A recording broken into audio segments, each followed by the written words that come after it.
there we are. How about that? Hey, Fish, we are live, and oh my God, we got so much to talk about. Hey, have you ever tugged on your juju before? Because that's what caused the not so dramatic ending to the end of the Super Bowl. Yeah. I don't know if you know James Bradbury, the Eagles defensive back. He admitted that he tugged on the jersey of Juju Smith-Schuster, and to me, I actually thought it was a good call. I wish it didn't happen because it would have been a more dramatic ending to the game. But at the same time, too, I think it was one of the best Super Bowls. You know, I'm not gonna say it was the best, but could have been in the top 10 there. That's for sure. What do you think? Obviously, absolutely. Obviously, in a losing effort, Jalen Hurts had if they would have won that game, that would have been the best performance in the history of the Super Bowls by a quarterback. But Philadelphia and Kansas City both played their A game. You called it in one of our shows. I don't know if it was Hardline the week before. If it comes down to coaching, John Daly said that Andy Reid has a significant advantage over Nick Sirianni, and it just showed. They're down 24-14 at the half. Kansas City didn't punt in the second half. And the bottom line was this, and I'll let you go. The Philadelphia Eagles led the league in had the most sacks since the 1985 Bears. Not one sack on Mahomes. End of story. That's the game. I agree. That offensive line gave him more than enough time. I do think Andy Reid's switching in the second half of how he switched the offense. I mean, primarily it was just quick dumps to running backs, wide receivers that were off on the side there. And then all of a sudden the secondary opened up. So I thought it was a good game. I do feel bad for Hurts because I thought he played a great game. Yeah, he made that one fumble. That certainly it was a lot of the difference. But at the same time, too, what I loved about Hurts is Hurts took responsibility for it. I mean, that's a class act. And then on top of it, Patrick Mahomes, even though he was MVP of the game, he says, I don't want me winning, and me winning the MVP lost on what a great performance Jalen Hurts had. So I thought it was a class game. I thought everything was fun to watch. You and I were texting back and forth, and so I was really pleased with the game. Hardlines was so upset because he went all in on Philly. How can he be doing this? I love when he does that. It acts like whenever something goes wrong against one of his predictions, it's like personal against him. It's like they get in the huddle and go, "Let's fuck Hardline." You know. Another great stat too. They led the league in rushing touchdowns. Gainwell had 26 yards, John, and Miles Sanders had 21. Without Jalen Hurts, it's a blowout. Patrick Mahomes is something. You know, we've been around so long, you and I, and 50 years of watching football, probably 100 years between the two of us. Yeah. And you think every year there's a Tom Brady, and there's a Peyton Manning, there's a Joe Montana, Johnny Unitas. Keep going back, Otto Graham. This kid is so talented, and yeah, wow, that last 28-yard run, that scramble that he had to get him in that potential field goal range was just it's amazing. And it's just, you know, when you watch sports and the entertainment of it, it's for the great athletic plays, and that was one that'll stand out to me in that Super Bowl. With another sprained ankle, or the same ankle being sprained, I thought it was great. That I loved and it goes back to the coaching. When and I'm trying to remember who the running back was at the time. What was it, Pacheco? He could have gone in and scored, and he slid.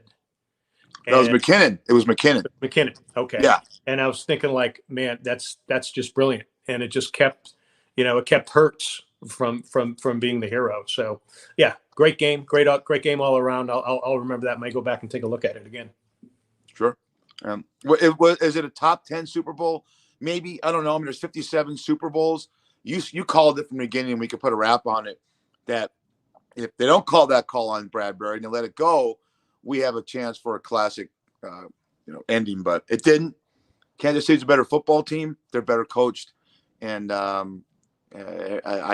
will say this: when you get two number one seeds, that's the kind of outcome you want, a 38-35 shootout. And both those teams, I know it's a cliche, I wouldn't be shocked if we're talking about them next year at this time, doing a recap of the same two teams in the Super Bowl. 58. Yep. And they were definitely the best two teams. And I put it in the top 10. Would I call it the best? I don't know. I think I might call the Patriots and the Seahawks. And that's me personally, because I'm a Patriots fan. But was also in Phoenix, by the way. So, but no, great time. Great Great way to close out, even though I would have preferred a more dramatic ending. All right, welcome to Daily Fish, folks. Coming to you from Las Vegas and Myrtle Beach. Today I'm coming from Boynton Beach, Florida, near West Palm Beach. I'm John Daly. He is Eric Fish Snyder. You got questions or comments, drop them in the chat box. Or if you're not watching us live, email us at dailyfish1, the number 1, @gmail.com. We should also say Hardline's not with us. And the reason why, because we're going to be having Hardline on Saturdays now. We're going to do his show there because Hardline's got a new gig. In fact, he's in Phoenix, and I think the Super Bowl picked them up. But anyway, we all said the Eagles, so we were all wrong as far as that goes. But still, we were right as far as it being a great game. Let's talk about some Super Bowl commercials. Did you have a couple that you enjoyed? Yeah, I did. I think we're both on the same wavelength here. The Bradley Cooper one with his mother was great. They open up the whole thing with I just saw it again. I was watching a recap of it. Ben Affleck's the Dunkin' Donuts at drive-thru and J-Lo rolls up. Phenomenal. Yeah. How about the one, Don't Be a Rock Star, and it's Ozzy Osbourne, Paul Stanley, A Kiss, Billy Idol. The one that really stole it for me, besides, friend of the family, friend of us, friend of the show, Brian Kransky, recreating Walter White, the popcorn with Tuco. How about that great ad? I can't think of her name, John. Help me. The girl with the flag, and she's running, and even she gets with her mother, the flag football girl. Oh, my God. What a great commercial that was. They had Aaron Andrews in that. That was the best one. And that... Everyone, her mother, and that one was voted on by the press corps as the best commercial. I have to agree. A lot of great commercials. I agree with it, too. One of the interesting ones, and it made me go to do some research, was the Crown Royal commercial about how Americans need to thank Canada, including for baseball. And I'm going like, oh, come on, wait a minute. And I went back and looked. And in the 1740s, Canada actually had a game called bass, B-A-S-S, ball, that they played in the 1740s, and the history books have that. So I was kind of like, that's interesting. So the Canadians were a little bit more advanced than we were. Well, I knew that James Naismith created basketball, Canadian. I knew football started in Canada, hockey. Yep. I mean, so our great neighbors to the north, great allies, have developed the 4 major sports in America. And, look, they have 27 million people. We have 330 million. So we've moved on with these sports. But you know what? If you've ever been to a Canadian Football League game, they're great. Hockey is fantastic. Yep. But basketball is evolved. And is there any great Canadian? Who was a great Canadian baseball player? Dane Orge. Remember, he's from Canada. Who else is from Canada that plays baseball? What was it? McGriff? Yeah. Was McGriff from there? From the Braves? Three Dog? I don't know. Good question. Right in Daily Fish, because I think a number of players played on the Canadian World Baseball League team. It'd be interesting to see who's coming up now, since the World Baseball League is coming up next month. We're going to be watching that. We'll be following that. I think we'll be watching it and following it, but that'll be in the midst of spring training. So, all right, hey Fish. I guess my question for you is: Are you okay? Do you need some help? I mean, there's no more football, or is there? No, I went to my first Super Bowl party in probably 22 years at my son's house. And of course, I'm not going to mention family members' names. My sister's asking questions, and I'm trying to watch a game. And my wife's saying to me, you cannot go upstairs and watch it in the other room, because Max had it on up there. And I stayed there the whole time. But the game was so compelling that everyone got immersed in the game. And then when it ended, I drove the 17 minutes home to my house, complete depression. My wife is trying. It was almost recreation in the scene in Parenthood with Mary Steenburgen and Steve Martin, except I didn't crash the car, but still I could not get aroused. I get that way. I get melancholy. I'm not like you. Football's my favorite sport. It's not yours. This is it for John Daly. Baseball and golf and the tournament are coming up. So when football ends, John gets a hard on. I lose it. That's why we're good together. So, did you get drunk at all yesterday? No. I had to drive. No, I just had a few libations, had a lot of cooking. It's great. I mean, I'm interested to see the ratings, because there was 15 people. I'm going to ask you. I'm going to segue. No, I didn't get drunk. But when you have 15 people in the house, you have 140 people at Chuck's Tavern watching. How do they get an exact amount of people watching the game? It's never accurate, or streaming it. So. I think I will tell you this: the amount of cars on the street. We left right after the game to drive home. It looked like rush hour in any city. So people are leaving Super Bowl parties. Hopefully, you got home safe. But I'm on a 12-step program, man. You know what I did last night? I couldn't fall asleep. I go on YouTube and I'm watching highlights of This Week in Pro Football from 1974 with Pat Summerall and Tom Brookshire. I remember that. And I Wow. have another drink. I love it. 1978. I remember that. And you go back to all the histories, and you brought great Super Bowls top 10. They showed the one when Montana hits John Taylor in 1989 to beat the Bengals, top Super Bowl. So I couldn't watch the highlights of this one because I couldn't stand the Chiefs. I'm a Raider fan. So I went back and watched other stuff. I binge watched a little bit. Suffice to say, I didn't get much sleep last night. So, and now it's 206. John, I'll end on this. 206 days, 32 minutes, and 42 seconds until next. I'm serious. Until next season starts. I love it. Hey, that leads to a question, and I haven't talked to you about this, and I'm in Boynton Beach because I'm doing some work for a financial publication called Banyan Hill. And the financial guru that I work with is a guy by the name of Ian King, who's a really good sports fan. And he brought this up and he mentioned this to me. And I said, I've got to ask Fish this. He said, Joe Biden would be president for a long time if he enacted a rule that said the Super Bowl had to be on Saturday night, 2 weeks after the playoffs, the same way, but it had to be on a Saturday night because Ian was saying there are so many people who were walking around today drunk. They had to go to work. They couldn't figure it out. And, when he said it, I all of a sudden went, it would still give them enough time to have the week off. A Saturday night would then allow Sunday for hangover day and to kind of deal with it. What do you think about that? I think have it on Sunday and declare it a national holiday and take Monday off. That's it. Just it. If July 4th falls on a Sunday, people get Monday off. So just do it on Sunday because tradition. I like the way that guy at Banyan Hill is thinking, but it's I don't know. I'm kind of a loss. I'm never at a loss of words. I'm a loss of words because it was a great game. Would have made me more depressed if it was a blowout, but it was a great game to end the season. And we move on. The other sports talk about, you know me. In 3 days from now, I'll be looking at. I'll know all the rosters in the XFL. Okay. Well, yeah, absolutely. And then the USFL. So I got something that could really cheer everybody up. Let's go to some Fish memes. What are you looking at this week, Fish? Well, we just had the State of the Union address, so I went back and looked at some of the characters that are in the audience, and as far as Congress people. And Marjorie Taylor Greene, I think she's attractive. I'm the only idiot think she doesn't. I think she's attractive, and she's booing and hissing. They're talking about Medicare and Social Security. So I went back and looked at some of her lineage. Check that out. Is that amazing? I mean, it's nuts. I'm thinking, wow, she's more attractive than Tutankhamun, but that's pretty close. Check this out. All right, there's a new book, "Making Marriage Work" by Henry VIII. I won't behead you, but we'll get head. Check this out. Check out. This isn't a playground. What member of Mensa or Rhodes Scholar designed that, John? When someone in office never worked on the floor designs a floor that it swings next to a brick. Nuts. Hey, get ready to laugh some more. So Mark Davis got in some maybe I don't know. It's sort of like a scandal with how he paid the WNBA players. So someone put a meme about Mark Davis. No foot rubs, finger blasters, and offering to take home and wash their panties at frowned upon now. Poor guy. All right. Check this out. In the political news, sorry, NFL fans, because the Super Bowl's in Arizona, the results of the game will not be known for 2 weeks. I hadn't seen that. That's good. Yeah. Oh, I love that. I like to go back and say who these people.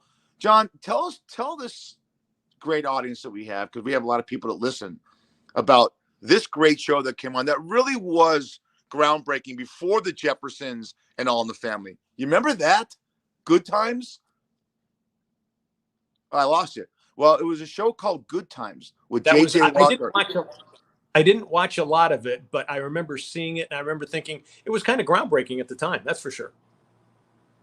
Yeah, it's about a struggling African-American family. John Amos in the middle. He's a grunt of a construction worker, and his son with the hat, Jimmy Walker's still around, and he used to go, "Dynamite!" But it really showed, and there's Flo, who was a maid. It showed just how hard it was for African Americans to get going in the 60s and 70s. But their family was strong, and they had a strong family unit, and they made it. It was a great show. A lot of comedy too. All right. John, who is this? Take a wild guess who that is. Gosh, he looks so familiar. I can't tell. That is Jake Plummer. Remember Jake the Snake Plummer that No played for the kidding. Cardinals? I mean, Yeah. everyone walked in. He thought he was he was a Ganesh guru, or he couldn't get on. He didn't have his ID on. I mean, I guess was it Ian Rappaport or one of the guys came over and said, "That's Jake Plummer. He played in the NFL for 10, 11 years. He's a real hippie right now, man. Talk about it. Great. I mean, guy's in his early 50s. Looks great. All right, check this out. The kids today spend too much time on devices. It's a kid in front of a TV set. Me in 1987 spending 3 days trying to make this jump. It's playing like Atari on a TV set with the remote. Yep. Yeah. I'm going to ask you guys a question, Daily Fish. All right, go. Let's change gears a little bit. All right. Okay. I love bananas. Now, I'm going to ask everyone out there to write in. If a banana looks like that, I have a hard time eating it. I go more. I'm going to ask you, John, how you like bananas. I go more for not having the freckles on them like that. I like it more when it's green to turn to yellow. I like the taste of it. Some people completely discard bananas, I read, when it looks like that, when it actually is very delicious. What about you? What kind of banana do you like to eat? I agree, but I'll actually try to cook with it. So if you make some banana muffins and stuff like that, I'm okay with it. I put them in smoothies. You know, if I do a protein smoothie, I'll probably do one that's a little bit more ripe than the other ones. But I like them both ways. I'm a big fan of bananas, and they're good for you. And they got potassium and stuff like that on there, so it's great for you. Absolutely. Tell people this. My wife does this. When it gets like that, it gets a little darker. Great for banana bread. Banana bread's one of my favorite things. It's fantastic. Yeah, so, me too. That's what you do. Football season ends, you start thinking about what to do bananas because you go bananas. All right, and that is the Daily Fish Memes. Hey, folks, thanks for joining us. We talk sports, entertainment, politics, everything in between, just like you do. No woke, no extreme, no social justice cops here. Hey, if you got a problem with us, send us comments and questions to dailyfish1@gmail.com. All right, now it's time for Schmuck, Swag, and Drink. Okay, let's start off with our Schmuck of the Week. Who's been schmucky this week, Fish? Okay, I saw this one. First, I'm going to show you the brand. It's fantastic. That is Pappy Van Winkle's. That's one of the best bourbons on the planet. They're not schmucky, but check this out. Top officials with the Oregon Liquor and Cannabis Commission, the OLCC, have been implicated in a criminal probe that is examining allegations they violated ethics rules, John, by using their positions with the state's alcohol regulatory agency to divert rare, highly coveted bourbons away from public consumption for their own public use and personal use. Real quick, OLCC officials, including the agency's recently ousted executive director, name withheld, allegedly sent rare bottles of bourbon to specific stores where they replaced reservations to buy their sought-after libations and pick it up once off duty without the public having the chance to beat them to it. I don't know if that's a schmucky move. I think it's more of a it's kind of a sly move, but come on. You know, we should all be able to drink Pappy Van Winkle, right? Absolutely. I mean, if you're a Kentucky native and you can't find that and you're in love with that, yeah, I think you're pissed. I think they would say that's a smucky move. All right. Okay. Let's take a look. Let's see who's got the swag. Who are we celebrating this week, Fish? You know, I'll leave it on there because I always think we at Daily Fish find a swag that always outdoes the one we had from the week before. And I made fun of these people. I showed their balloon, but this is Kourtney Kardashian. All right. Gorgeous. Whole family's gorgeous. I don't care anything about their butts. They're beautiful. Mm-hmm. Check what she did. Get ready, John, because this affects you. Okay. Kourtney Kardashian has developed a product, and she posted on Instagram earlier this week that shows CGI pussycats walking around her circles as she eats one of the gummies. She's developed a gummy for your vagina, and it's called the Vajay gummies. Quote, your cat emoji is going to love this, the caption reads. Meet Lemmy Pure, our new vaginal healthy gummy. The post continued, quote, vaginal health is such an important part of a woman's overall well-being and not talked about enough. This is why we are so excited to launch this. Give your vagina the sweet treat it deserves and turn it into a sweet treat. You know what they say, you are what you eat. She developed a gummy for the vagina.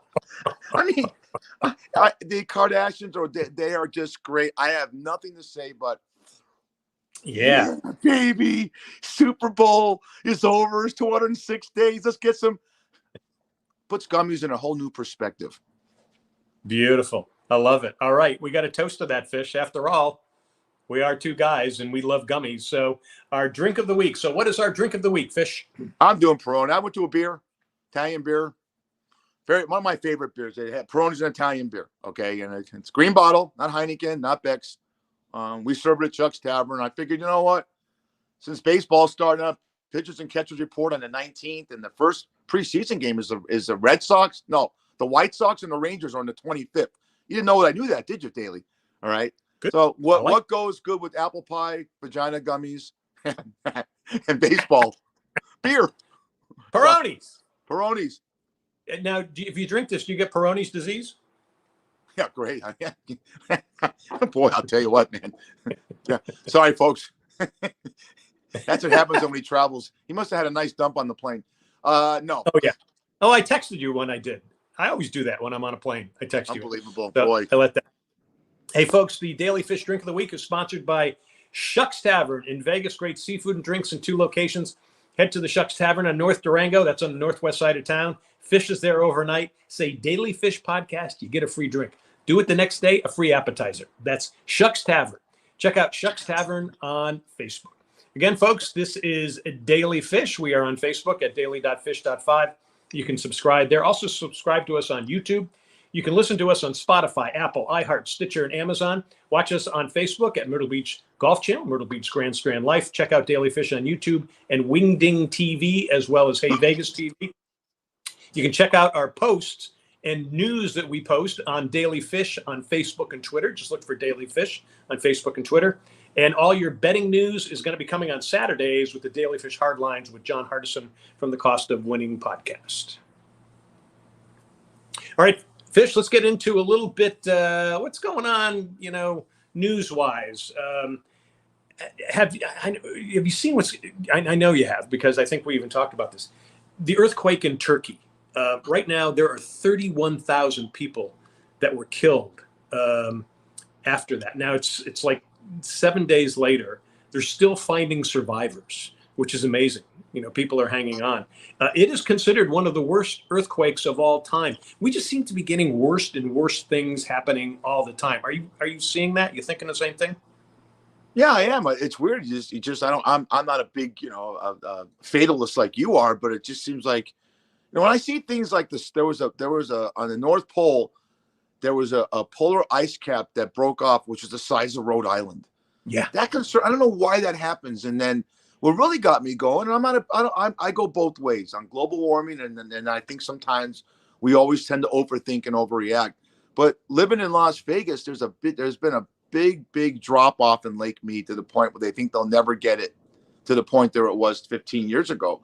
Have you heard about what's going on, John, in the Great Salt Lake? That it just seems to be diminishing.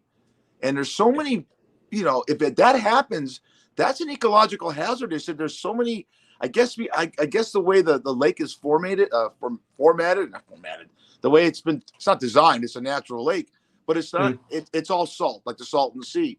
I guess it's a disease. If the thing was diminished completely, there'd be diseases unleashed that could affect 2.5 million people. Do I believe it? I don't know, but you have to be concerned that all these events are happening right now. I don't believe in a new ice age, but maybe there's little things that happen that are close to it. Yeah, I think, and when you think about it, we talk about Salt Lake and then you talk about Vegas. I mean, people are moving there. I mean, the populations are getting bigger, so they need to bring water in there. And my thing is, and I agree with you. Sometimes I think we do overreact, but I don't think we overthink it. And we've been talking about climate change and these problems for 20, 25 years. We're talking about it. I can remember when I was there, they were actually talking about desalination plants on the coast in California that would either put water to the Californians and we would get all the water that California has now in Vegas, Utah, Arizona. And they haven't done it. They haven't done it yet. And desalination actually works. So I'm thinking that they haven't reacted quickly enough. On the other hand, you and I talked about electric cars and all of a sudden they're like, everything's got to be electric. Not yet. Slowly. Do it slowly. Make it happen. And that's what we should have done with the water situation. So unfortunately, as human beings, or especially our lawmakers, we're What did you do? Did you fall? I dropped my thing. I dropped everything. You dropped your thing? I Oh dropped my my God. thing. Oh, look at that. Look, hey, look who's here. Yeah, how did Tom Tom Brady Brady get show up into on the show? So, go ahead. That's what he's going to look like. So, Yeah. yeah, so absolutely that's it. Now, folks, I got to tell you, when Fish and I sketch out the show, there's certain things he doesn't tell me. He just says there's something going on, and he mentioned something about embarrassing moments. So I have no idea what you're talking about. What are your embarrassing moments? I have a thing with my wife saying I love you, which means I love you, but it means there's something wrong with the bodily function. Saturday night, I'm working at the bar. Now, the bar is a horseshoe shape at Shucks, and I come up from behind the bar, and I give a customer a hug and his wife. And it's in the corner of the bar that's closest to the restroom, which is about maybe a 10-yard walk to the restroom. I go to the restroom. I look in the mirror. I got a booger in my nose. And your ego tells you that booger wasn't there when you were talking to the couple and giving the wife a hug, because your ego tells you it just developed. There's got to be some sort of etiquette that a person can say or do this, because that's happened to me. It's happened to all of us. If you ever want to get in a situation with a woman where you're having a bad conversation with her, she's a customer and she's being a biatch, tell her she has a booger in her nose and she'll run to the bathroom like Jesse Owens did in the 36 Olympics. All right. I mean, there's got to be something. My wife does it. She'll say this, or you have a crumb on you're at the restaurant with another couple or your friends. You got a crumb hanging on the side of your thing. You got earwax, snot, eye snot, all that shit. The booger thing drives me crazy because it's happened to me. Okay. It happens to everyone. We don't talk about it. Talk about it on Daily Fish because we're enlightening you the stuff that you go through. All right. After a while, you're sitting there. I mean, I've been in a conversation before and a fart goes loose. Right. And I mean, and you try to hide that. But that is sitting there. And my ego tells me that by the time I walk from them to that bathroom, which is probably 15 seconds, and the look of terror on your face, is like, oh my God, please tell me that wasn't there when I was talking to them. You got an idea? I got an even better one. So the other day, it was about a week or so ago, I'm at the Chamber of Commerce meeting, Brunswick County Chamber of Commerce. It's like a morning breakfast, and everybody gets up and does 30 seconds of what they're doing and all that. So I kind of talked about Daily Fish and the different stuff that I'm doing. And, if you want to be a part of it, let us know. And so I end up then afterwards talking to my friend Brent, and Brent's just a great friend. He's a videographer, and he comes over to me and we're talking. He goes, John, your fly is down. So the whole time while I got up and spoke to this, my fly is down. And I'm going like, you gotta be kidding me. Oh my God. So that's another one, booger in the nose, fly down, or how about, toilet paper hanging out of your butt after you've been to the bathroom? The fly down is something, because I'm looking down and it's like and with you have nothing to worry about. That thing's so inverted because of you're Irish. Oh, sorry, woke culture. Talk about drinking. It's more that because when you look at someone, you're focused on the face. It's a great line in Shawshank Redemption when Tim Robbins says, "I stole the warden's shoes." And how many times are you really looking at someone's shoes when you're talking to them? You don't. I guarantee you're at Banyan Hill. Look at the guy's shoes. I don't look at people's shoes when I talk to them, but you talk to someone's face and you see a booger. All right. And it's one of those ones that flutters back and forth. You breathe in, it goes out. You breathe in, and I was just devastated.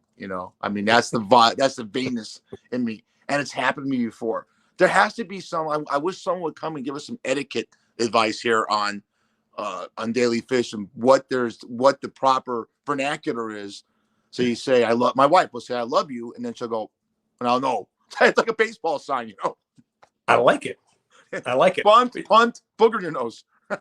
So the term "I love you" is the indicator, and this is. Yeah, it's like you watch baseball, guys on third base. Yeah, you got to have the indicator first, and then the next sign after it is the actual sign of what you're going to do. So that's good. I like it. Vicky should do it. She should be a third base coach. Perfect. All right, Fish. One other thing. Do we spend too much time on the computer? I try. I'm on my phone a lot. I do the show now on my phone because first of all, my computer, bought a new computer, redid my whole room, and it still freezes when we do the show, which people liked. They didn't get a chance to listen to less than me. But I pose that to our audience again. I mean, is this just a sign of the times that we're on our devices and we're on our computers, and it is a wealth of information for us, and it's great. I mean, I go on my computer because I have a big screen to watch YouTube a lot and watch videos. And I'll tell you one thing, and I bring this up. I went to a concert called the Plimsouls. The Plimsouls did believe it or not, irony, they did the soundtrack to the movie Valley Girl, which Heidi Holliker was in. But they were a great band in 1983, LA band. And I went to the concert, and it was in Pasadena Playhouse, 1983. And I'm watching the video, right? And I could see the back of my head. Wow.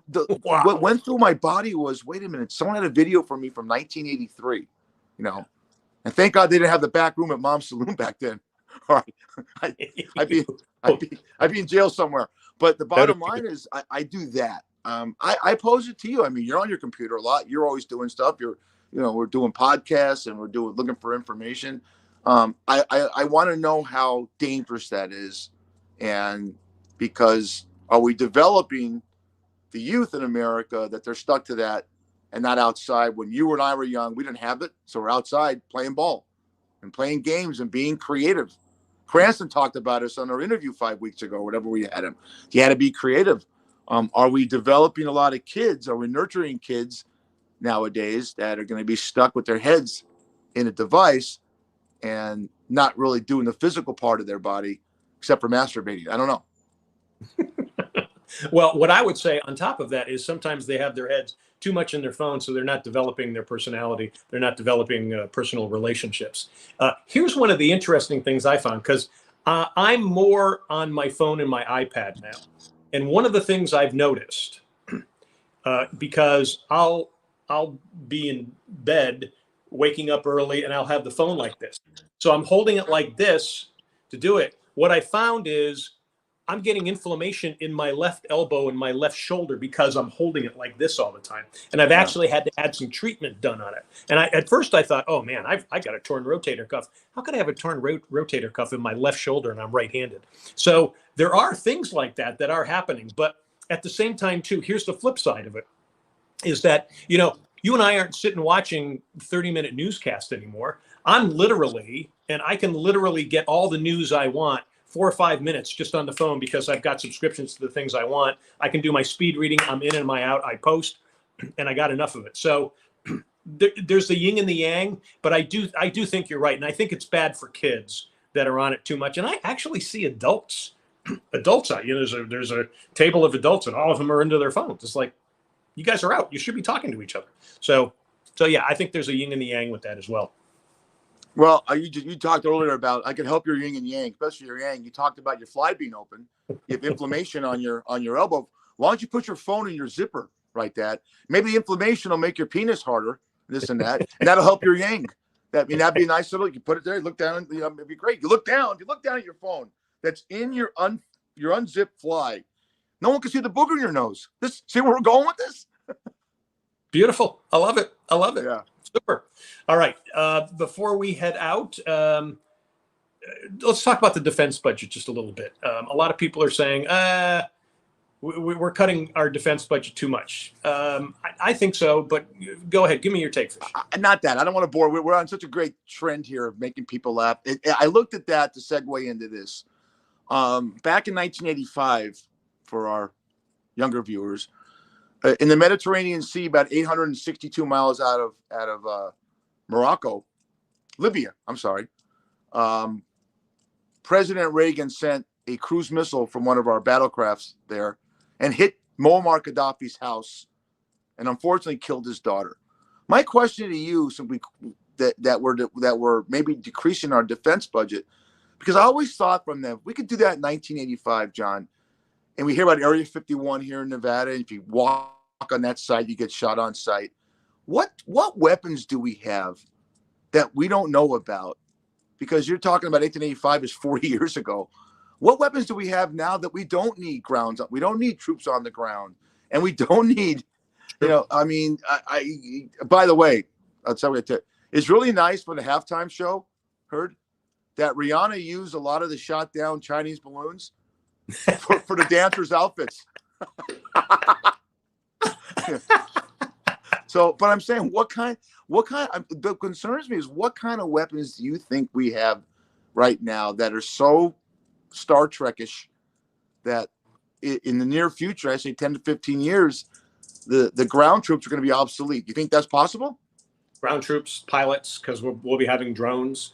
Right. And what's really big now, and this is why a lot of people are kind of complaining about this, or not all of them, but some of them. But the microchip industry and the fact that we are going to become more actively involved in it, that's what's going to create the industry, the technology, and the stuff that we'll need to protect ourselves, but also to keep our country going and to keep the economy of not China and not Russia, but our allies going. So that's where you're going to start seeing some different things. I mean, they're talking about, they think by 2027, we're going to have flying cars, that they're going to be ubiquitous in the United States. Think about that. Ubiquitous in the United States in 2027. I mean, that's 4 years away. And they say it's and the technology's there. Wait. How do you get a DUI? We get a DD. You got a cop pulls you over. You're drunk like flying high. That's great. Yeah, but they're going to charge your artificial intelligence. Doesn't matter. You'd be looking down at your phone and you're flying while you're flying high. Oh Lord. Yeah. I know technology, and you're big on it. And folks at Daily Fish, John is just extremely, extremely intelligent on artificial intelligence and stuff technological wise. He's written books on it. He knows a lot. So I garner to him for that kind of stuff. And there is great stuff coming out. It'd be great. Here's the thing. It doesn't matter if you don't have troops on the ground. The stuff that they're developing right now and already have developed, we don't know about. You remember back in 1976, President Carter was excited about the neutron bomb. He does a press conference and goes, there's a bomb that could kill all the people, but the buildings still stand. Yeah. And my dad, rest in peace, goes, what a fucking idiot. Let's just kill the people. But when the aliens land, hey, they got the building. Hey, guess what? The Sears Tower is still up. Let's even get electricity and go to the top floor and eat in the restaurant. I mean, come on, And it's the construction business. I mean, these guys need to work. So I mean, every single TV show. By the way, I'm binge watching something right now called The Last of Us, which is based on a video game. It's phenomenal.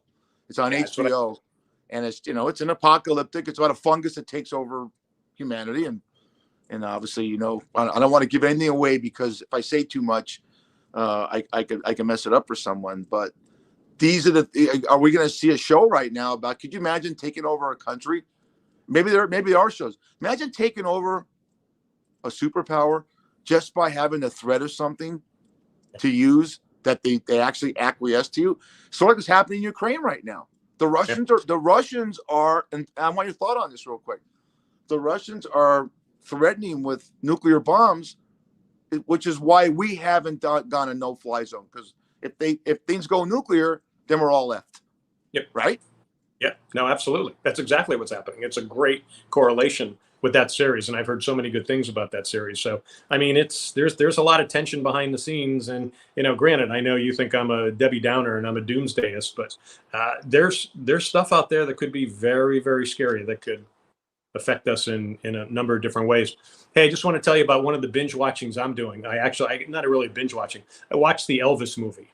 Oh my God, what a performance! Beautifully shot, brilliant. Tom Hanks was great.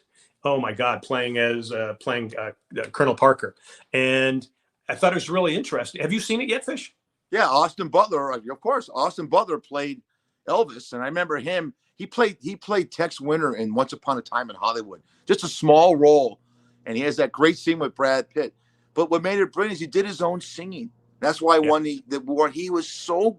And you just find out what a great person Elvis was. It wasn't so much that; it was more about Colonel Parker. I knew, if you knew the story about Elvis, everyone, Colonel Parker was a scumbag. He was a fugitive, basically. He couldn't go back to Europe. Elvis couldn't go to Germany, and he couldn't go to Europe, and he couldn't go to Japan, which would have made him many, many more millions, because Colonel Parker was afraid he get snatched up and sent back to Germany. And it's true. I don't want to give the ending, but the ending for Colonel Parker is sadder than it was for Elvis, and Elvis died. Yeah. Yeah. And what's interesting too is you and I were in Vegas at the time. He died in Vegas. He died And so, penniless. I'll just say he died penniless. yeah, He used to walk around yeah, asking for markers all the time. And come on, yeah, man, it's a sad story. But Hanks is great in everything. I mean, God, if you go through the library of Tom Hanks from Philadelphia to me, I remember. Do you remember Tom Hanks in a movie called Bachelor Party in 1984? Where it was sure. just a crazy movie. Yep. Castaway had to be the one that affected me the most because it was more of a person that got to really get his soul back, Yeah. and just grew up through humanity and having to live off the land. It was just, if you didn't see Castaway, that's your Tom Hanks homework. Yeah. And go say hello to Wilson at the same time too. All right, we are Daily Fish coming to you from Vegas and Myrtle Beach. We hit sports, entertainment, politics, and everything in between. We're on Facebook at daily.fish.5. Watch us also on Facebook at Myrtle Beach Golf Channel, Myrtle Beach Grand Strand Life. Check us out on Daily Fish on YouTube and also Wingding TV. We're also on Hey Vegas TV. Go to heyvegastv.com. Listen to us on Spotify, Apple, iHeart, Stitcher, and Amazon. Also, all those channels, you can hear our interviews coming up as well as our special guests throughout the week. And remember, we got the Hardline coming up on Saturdays now, so we get you all your bets as well. You can write to us at dailyfish1@gmail.com. Okay, before we sign off here, Fish, what do you got for closing ideas? Well, I would like to develop a penis gummy. Go well It's in called San Francisco. Viagra. It would go, yeah, you would know. That's why your fly's open. You want to see if it's working. But anyways, look, right now, like I said, I'm in the 12-step program for football junkies, and I'll get out of it. I'll watch Tiger this week in golf. I'm binge watching more. Your Honor with Cranston, second season, brilliant. But I'm now a big fan of this guy. I was a big Tarantino guy, still am. But we have to talk about a writer real quick called Taylor Sheridan, John, who developed Mayor of Kingstown. Okay. Tulsa King with Stallone. That's so great. He did Yellowstone. This is his library. Okay. And then the two prequels, 1883, and I'm watching 1923 right now with Harrison Ford. Did the movies Hell or High Water, which I love, with Chris Pine and Ben Foster. Sicario, phenomenal. And then Wind River with Jeremy Renner. So his diversity in writing is so terrific. The guy sat there and did most of his writing. He's a soap opera actor. He was either I do better research, Bold and the Beautiful or Young and the Restless, and he would sit in his dressing room and write. And now, if you watch his creativity, it goes everywhere from comedy to the Old West to narcotics. It's Mayor of Kingstown. Renner's obviously guys looking to Mayor of Kingstown is, what that's about? Yes. I haven't seen it yet. Yeah. I mean, there's 10 prisons, and he's a mayor of the town. Between the 10 prisons, he's corrupt. So just look into Taylor Sheridan, go on YouTube, watch This Week in Pro Football from 1979. I'll be with you. No, I'm not doing much. I'm trying to stay healthy like the rest of us. Love our Daily Fish audience. Thank you, Pullman. Yeah. Pullman's chiming in right now. Great guy, great bartender. I think he works at the Blue Ox here in Las Vegas. He's a legend in this town. But if we can make a guy like him, because he's on Viagra, if we can make a guy like him, excited and stimulate him in other ways. But right now, I'm thinking about really investing in the gummy business. Yeah, I hear you. I think it would help you in many ways. Oh, Blue Dogs. I'm sorry. Blue Dogs. I'm sorry. Yeah, you're Blue Dogs, and John's got blue balls. All right, buddy. I'm good. All right. All good. Fish. We'll be back. Hopefully, we're going to be back this coming Saturday with the Hardline. So we'll do some bets coming up since we got, baseball's right around the corner. We've got Tiger playing in the tournament in the LA Open. So a lot of good things happening, and Fish will survive it. So that's the good part about it. Well, you said baseball and Tiger, but I'll ask you one last thing. We can get us out of here. Is there talk about the main thing that's coming up right now? Is we're getting close to the conference tournaments in college basketball. Is there one team? Don't bring up Providence. That's your alma mater. Texas is playing well. Is there one team that you see right now that can make a run and really surprise someone and go all the way to the Final Four? And there's so many teams that are in that position. Today, for the first time, Alabama's #1 in the country in college basketball. Yeah, In I was going to college say that. That was my, yeah, you stole my line. Go ahead. Oh, okay. Well, Yeah. I think they could be. I tell you, one of the teams I really like though is Tennessee, and I think Tennessee's got a really good team. Southeast Conference is just loaded. The ACC, they're loaded too, but it ain't Duke and North Carolina. I mean, it's Miami, NC State. So there's a lot of good teams that are coming up and changing, and I think this the whole thing with the portal is great. The Big East, and again, I know you don't want me to talk about Providence, but I mean the Big East is, Providence is like third or fourth in the conference, and they got some good teams there. They're going to go and make some runs. So I'm real excited. The good thing about football being over is I can really concentrate and you can get ready for March Madness, which to me is just a great time. So we'll definitely be looking at that. And I'll tell you what, by Monday, I'll do some research. I'm going to have you guys chime in at Daily Fish, and I'm going to pick a team that's over under 62 games in baseball, and I'll go over and I'll put my money on the line, little that I have, and we'll go through that. Right, that was fun with Baltimore, and a lot of you were rooting against me, but we had Steve Sear on, one of the big casino hosts, and he's texting me off the camera. You got no shot. You got no shot. Well, guess what? You never know. So I'll go look at the futures on baseball. I'll get with Hardline. He's probably, I don't know where he is right now, man. He's probably he's that guy he's probably on Skid Row somewhere in Phoenix going, I had Philly in the over. He did have the over. He did have the over. I love it. He's so great. He's like, he takes it so personal. I love it. That he's a passionate guy. He's right on a ton of his picks, but you know what? It's human. It's just these guys aren't. I don't think Philadelphia got in the huddle and said, we can't stand that idiot. He looks like Cedric the Entertainer, and a combination of Cedric the Entertainer and CeeLo. And by the way, the halftime show, we'll get out on that one. If you're afraid of heights, did you watch a halftime show? Oh my God! That had to be what, 50? That'd be 100 feet above the goddamn field. Yeah, and she was pregnant. Did not know that. I saw it. I could tell you. Yeah. She is so drop dead gorgeous and talented. I mean, it's not fair to be that drop dead beautiful. It's a person and gorgeous. And I guess her husband's name is ASAP Rocky. Yeah. What does that mean? There's Rocky there's Rocky Marciano, Rocky Balboa, and now ASAP Rocky, Rocky and Bullwinkle. Yeah. Hey, lucky Pullman. man. Hey, Pullman, if you're watching, who's ASAP Rocky? What has he done? I know he's a rapper, but I think he's a rapper. Wow. Yeah. Boy, he's lucky. Is that the father of her child? Yep. And they've got an 8-month-old, and she's pregnant again. So the fact that she was up that high, being pregnant, that was kind of tough. It was still a great performance. She's talented. Hey, I forgot one thing when we were talking about the commercials. The Rakuten commercial with Alicia Silverstone. Oh my God. Doesn't she still look hot? That was great. I was like, oh my God. Oh, what because I'm a sexual deviant. What was that one commercial? Premature electrification. What was it called? Oh, yeah, that was really good too. Oh, I forgot about that. Oh, that was great. Yeah. So that was a lot of great commercials. And they went to the crowd. Jay-Z's there. We talked about him last week. Into the wait. They showed the people in the crowd, and they never show people in the booth. They showed the booth, and it's Howie Roseman and Jeffrey Lurie and Bradley Cooper going crazy when they got the 2-point conversion. Show the booth when they lose. I like that kind of drama. Yeah, you're right. They don't. But what other celebrities? Hey, look, the other celebrities are there, but it was good to see Cranston and Aaron Paul hanging out with Rich Eisen. God, I'd like to be Bryan Cranston for 3 minutes. I mean, he's everywhere.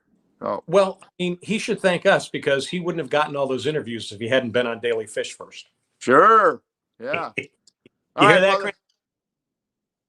Good job, Cranston. Good job, Paul. I loved it. I'm look, 206 days. We'll get through it.